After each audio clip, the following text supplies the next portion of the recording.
वालेकुम गाइस, उम्मीद है आप सब खैर आफियत से होंगे। मैं हूं हमजा। मैं ज़किया हूँ।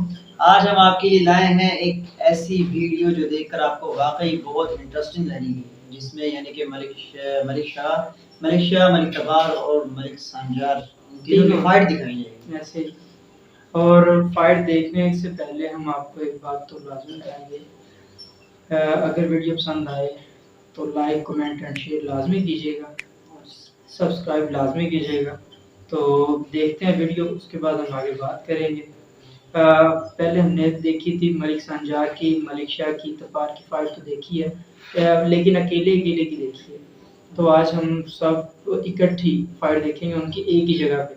तो देखते हैं कैसी फाइट रहती है इनकी, तो फिर हम बाद में बात करेंगे बाकी। So let's start. Okay. Sanjar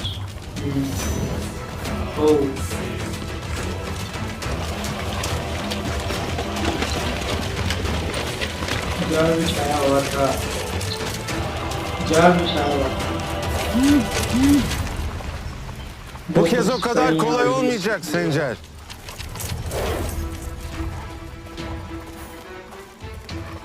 Askerleri sayıca az görünce kılıcına güvendin. Ama bak, şimdi biz sizden çok daha kalabalığız.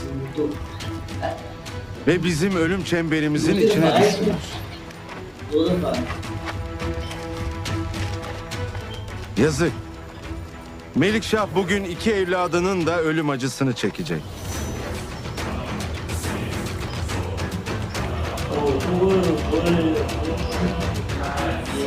Bence de Mitras, bence de.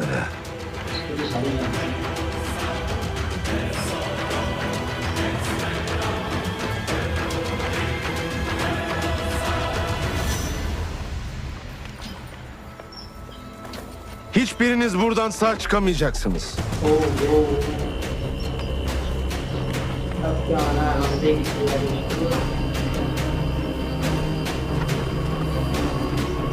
ये भी तैयार है आगे। Saldırın!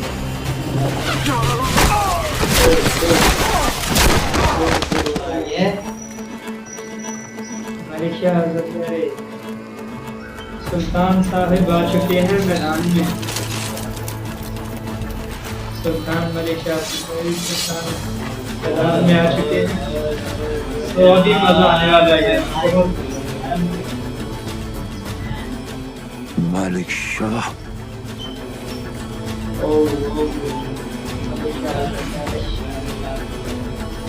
कमाल की एक्टिंग की है गाइस, कमाल। इसमें वो ओरिजिनल जो कैरेक्टर था ना, जो सरदार था, जो सुल्तान को मलिक शाह। करा के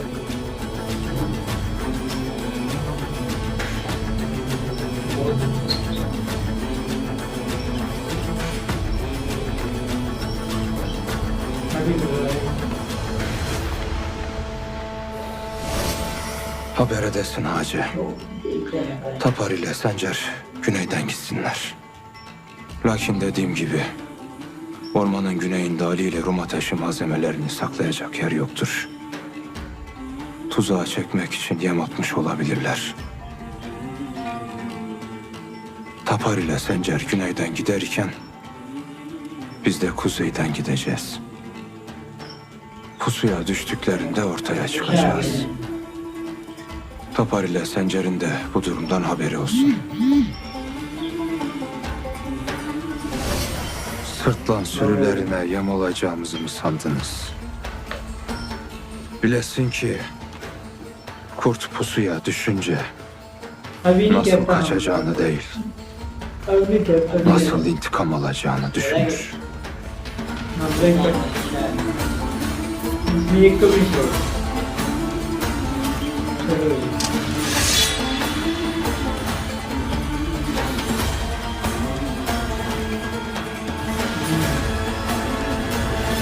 Amaç.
Aralara gidin. Albert'i öldürün. Rum ateşi malzemelerini alın. Melikşah ne olursa olsun kazanamayacak.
So guys ये थी हमारी आज की वीडियो। बताइएगा आपको वीडियो कैसी लगी, और अगर आपको ये वीडियो पसंद आई है तो प्लीज़ लाइक कमेंट सब्सक्राइब जरूर कीजिएगा ताकि हमारी न्यू आने वाली वीडियो सबसे पहले आप तक पहुंचे। तब तक के लिए इंशाअल्लाह अल्लाह हाफ़िज़।